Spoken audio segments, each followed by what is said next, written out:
प्रस्तुत वीडियो में UP board कक्षा 12 विषय हिंदी काव्य का द्वितीय पाठ कैकेयी का अनुताप प्रस्तुत है। प्रस्तुत प्रसंग राष्ट्रकवि मैथिली शरण गुप्त की रचना साकेत से उद्धृत है। इसका प्रसंग यह है कि अयोध्यावासियों के साथ भरत राम को मनाने के लिए चित्रकूट गए हैं। उस समय रात्रि में राम की कुटिया के समक्ष सभी लोग बैठे हुए हैं। उसी समय का वर्णन है। तदनंतर बैठी सभा उटज के आगे, नीले बितान के तले दीप बहु जागे। टकटकी लगाए नयन सुरों के थे वे, परिणाम उत्सुक उन भयातुरों के थे वे। उत्फुल्ल करौंदी कुंज वायु रह रह कर, करती थी सबको पुलक पूर्ण मह मह कर। यह वह चंद्रलोक था कहाँ चांदनी वैसी, बोले प्रभु बोले गिरा गंभीर नीर निधि जैसी। प्रस्तुत पद में कवि मैथिली शरण गुप्त ने वर्णन किया है कि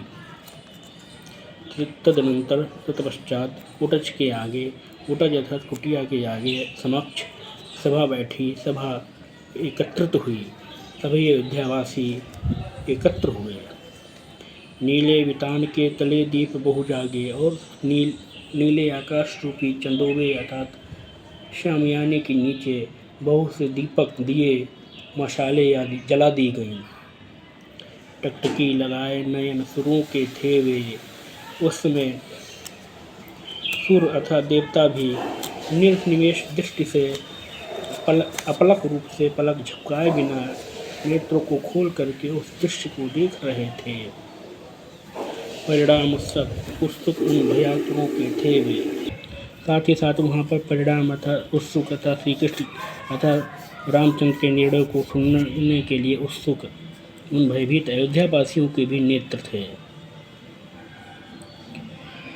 उत्फुल्ल करौंदी कुंज वायु रह रहा कर, उस समय विकसित हुए करौंदी के कुंज से निकलने वाली वायु रह रहा कर करती थी पुलक सबको पुलक पूर्ण मह मह कर, अपनी पूर्ण सुगंध से सभी लोगों को पुलकित हर्षित करती थी।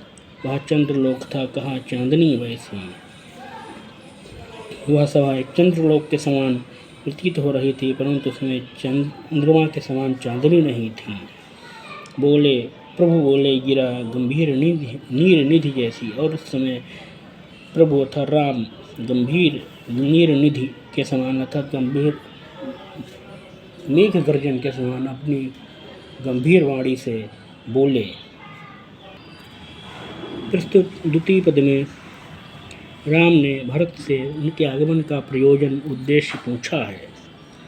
हे भरत भद्र अब कहो अभीप्सित अपना, सब सजग हो गए भंग हुआ ज्यों सपना।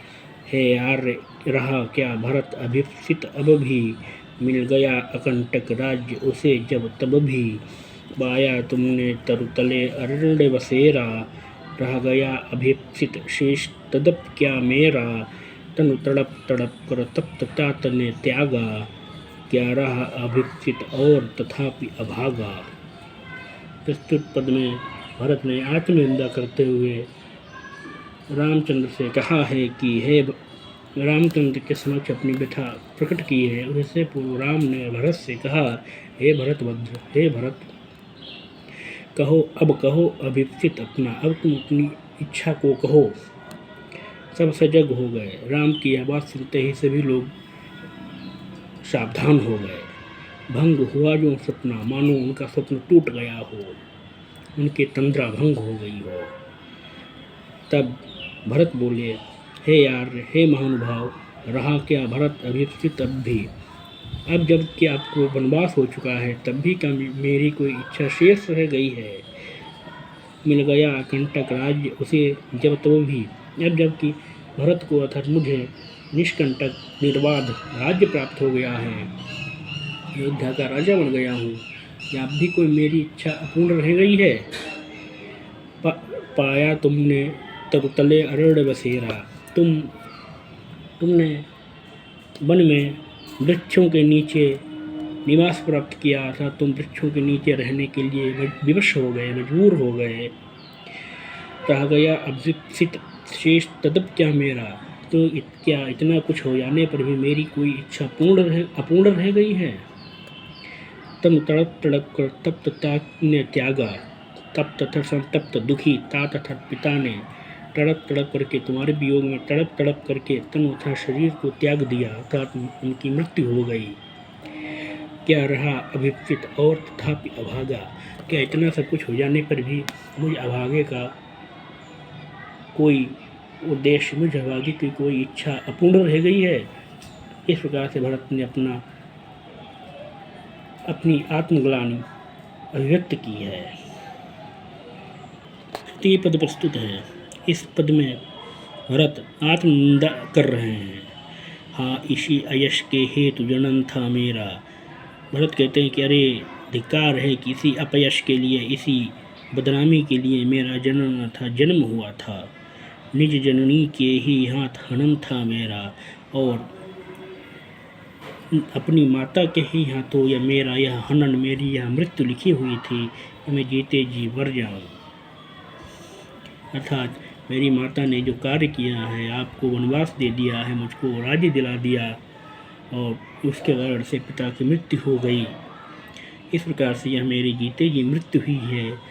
और उससे भी बड़ा कष्ट यह है कि यह सब मेरी माता के द्वारा ही होना निश्चित था। अब कौन अभिप्सित और आर्य वह किसका, हे आर्य अब क्या इच्छा पूर्ण रह गई, और किसकी और कौन सी इच्छा अपूर्ण रह गई। संसार नष्ट है भ्रष्ट हुआ घर जिसका घर भ्रष्ट हो गया, भंग हो गया हो, टूट गया हो, उसके लिए मानो संपूर्ण संसार ही नष्ट हो गया है।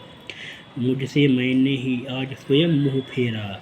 हे महानुभाव, हे भाई, मैं इतनी आत्मग्लानि में हूँ कि मैं स्वयं अपना भी मुख देखना नहीं चाहता हूँ।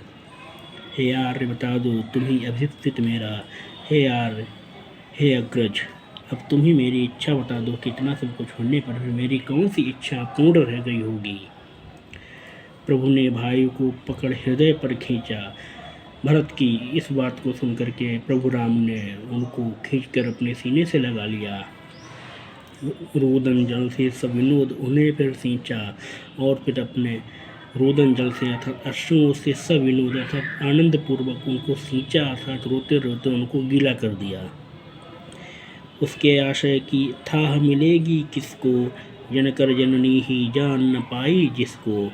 और राम ने भरत की प्रशंसा करते हुए कहा कि इसको जन्म देकर के उसकी माता ही उससे ना समझ पाई हो, उसके हृदय की महानता को अन्य कौन जान सकेगा, अर्थात कोई नहीं जान सकेगा। राम की आवाज़ सुनकर के साथ कैकेयी बोल पड़ी, यह सच है तो अब लौट चलो तुम घर को। क्योंकि सब सुनकर अटल कैकेयी स्वर को, सबने रानी की ओर अचानक देखा। वैदव्य तुषाभृता यथा विधुलेखा, बैठी थी अचल तथापि असंख्य तरंगा। वह सिंही अवथी हा गोमुखी गंगा। हाँ जनकर भी मैंने न भरत को जाना। सब सुन ले तुमने स्वयं अभी यह माना। यह सच है तो फिर लौट चलो घर भैया, अपराधिन मैं हूँ तात तुम्हारी मैया। जब राम ने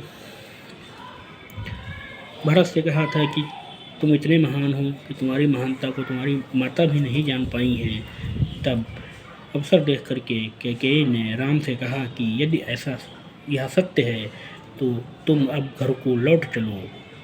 और कैकेयी की इस बात को सुनकर सभी लोग चौंक पड़े।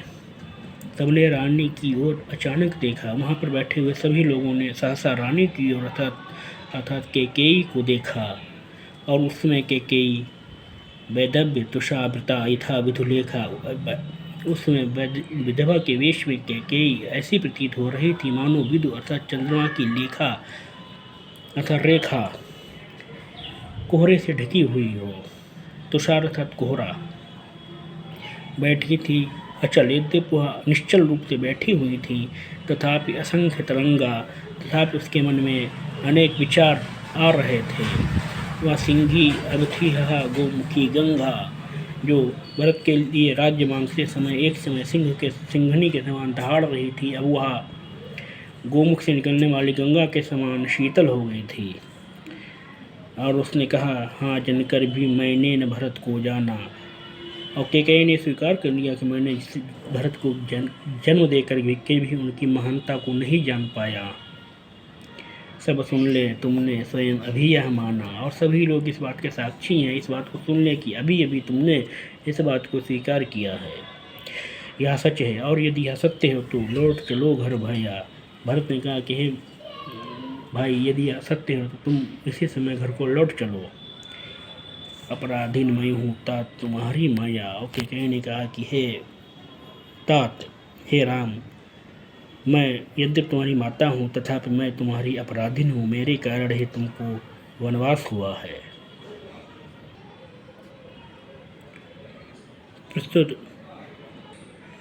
प्रस्तुत पंचम पद में भी कैकेयी ने राम के समक्ष अपनी हार्दिक व्यथा और पश्चाताप को अभिव्यक्त किया है।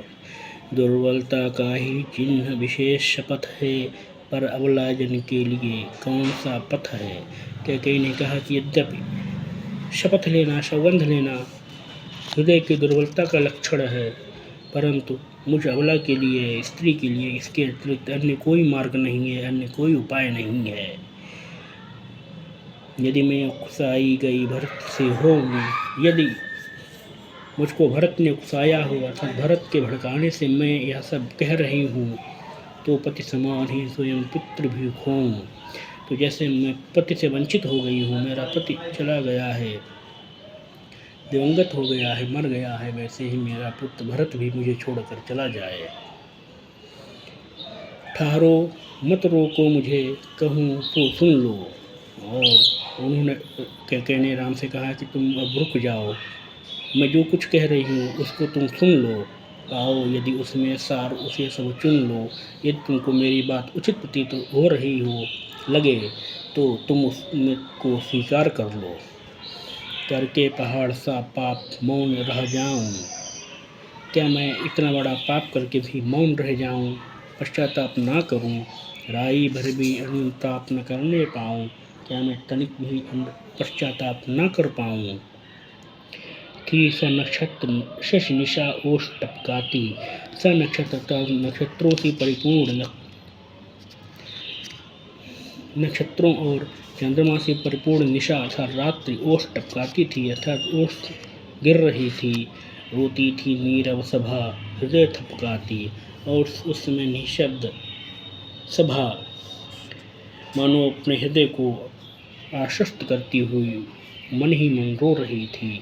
उल्का सी रानी दिशा दीप्त करती थी, और उस समय एक ओर बैठी हुई रानी कैकेयी उल्का के समान प्रतीत हो रही थी, और उस दिशा को दीप्त कर रही थी, उस दिशा में प्रकाश कर रही थी। जिस समय में भय, विस्मय और खेद भरती थी, और उस रानी को देख करके सभी लोग भयभीत, विस्मित और खेद से परिपूर्ण हो जाते थे। प्रस्तुत छठे पद में कैकेयी ने संपूर्ण कृत्य के लिए स्वयं को ही दोषी कहा है। उसने कहा, क्या कर सकती थी मरी मंथरा दासी, मेरा ही मन रहा सका न निज विश्वासी। उसने कहा कि एक साधारण सी दासी मंथरा मुझे क्या भड़का सकती थी, जब मेरा अपने मन पर ही विश्वास नहीं था, मेरा ही मन जब डामाडोल हो गया था, तो ऐसी स्थिति में कोई क्या कर सकता था। जल पंजर गत अब अरे अधीर अभागे, वे ज्वलित भाव थे स्वयं तुझी में जागे। उसने कहा कि जल पंजर गत अब अरे अधीर अभागे, अरे अधीर अभागे, पंजरगत अर्थात शरीर में उसने अपनी आत्मनिंदा करते हुए कहा कि अरे अभागे मन, तेरे जो तू मेरे शरीर में स्थित है और ईर्ष्या से परिपूर्ण वे भाव, ईर्ष्या के भाव, जलन के भाव स्वयं तुम्हारे ही अंदर उद्दीप्त हुए थे, प्रकट हुए थे, पर था केवल क्या ज्वलित भाव ही मन में, पर क्या उस समय केवल मन में भड़काऊ भावना ही थी, केवल एक ईर्ष्या रूपी ज्वाला ही थी। क्या शेष बचा कुछ न और इस मन में? क्या उस समय ईर्ष्या के सिवाय और कुछ भी नहीं शेष रहा था? कुछ मूल्य नहीं, वात्सल्य मात्र क्या तेरा? क्या तुझमें तनिक भी मानव मूल्य वात्सल्य नहीं शेष रह गए थे? पर आज अन्य सा हुआ वत्स भी मेरा, परंतु आज तो मेरा वत्स अर्थात मेरा पुत्र भी पराया हो गया है। थूके मुझ पर त्रैलोक्य भले ही थूके, यद्यपि मैं मानती हूँ कि भले ही तीनों लोकों के निवासी मुझ पर थूके, मेरी निंदा करें, मुझे धिक्कारें, जो कोई जो कह सके कहे, क्यों चूके, और चाहे मेरे विषय में चाहे जो कुछ कह सके वह यह अवसर क्यों चूके। छीने न मात्र पद किंतु भरत का मुझसे, परंतु इतना सब होने पर भी मैं भरत की माता रहना चाहती हूँ, भरत मुझसे विमुख ना हो।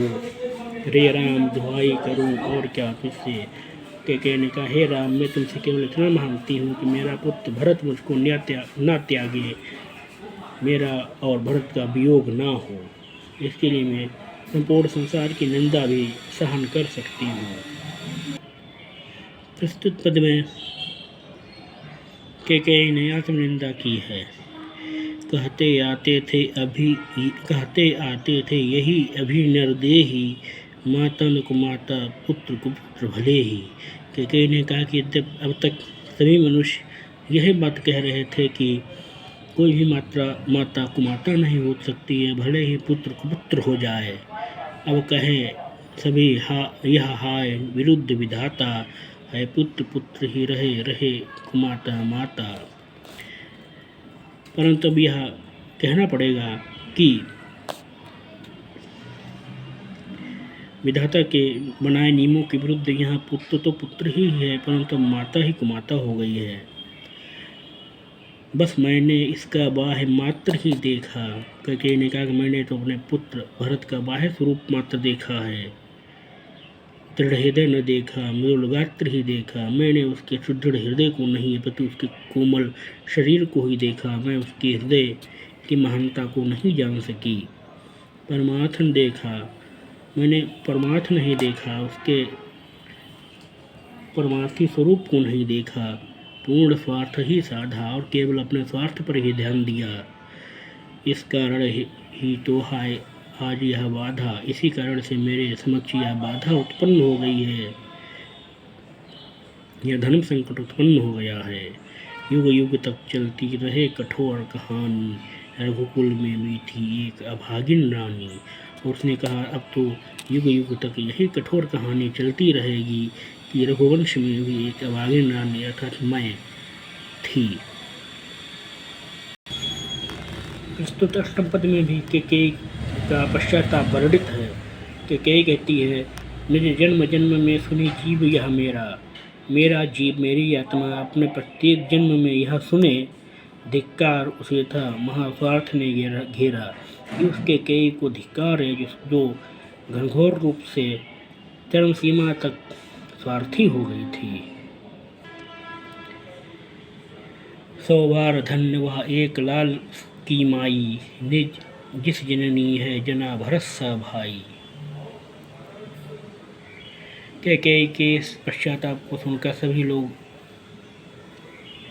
बोल पड़े कि 100 बार धन्य वह एक लाल की माई, कि एकमात्र पुत्र को उत्पन्न करने वाली वह माता 100 गुनी धन्य है। जिस जननी ने है जना भरत सा भाई, जिसने भरत के समान आदर्श पुत्र को जन्म दिया है, आदर्श भाई को जन्म दिया है। पागल सी प्रभु के साथ सभा चिल्लाई और प्रभु राम के साथ संपूर्ण सभा एक साथ बोल पड़ी, 100 बार धन्य वह एक लाल की माई, एकमात्र पुत्र को उत्पन्न करने वाली वह माता अन्य माताओं से 100 गुनी अधिक धन्य है। हाँ, लाल उसे भी आज गवाया मैंने विकराल यश ही यहाँ कमाया मैंने। तो कैकेयी ने कहा, यहाँ आज मेरे जिस पुत्र की जय जयकार हो रही है उसको मैंने गंवा दिया है, और इस संसार में मैंने अपार अपयश ही कमाया है, अपार अपयश ही प्राप्त किया है, और अपने पुत्र से भी हाथ धो बैठी हूँ।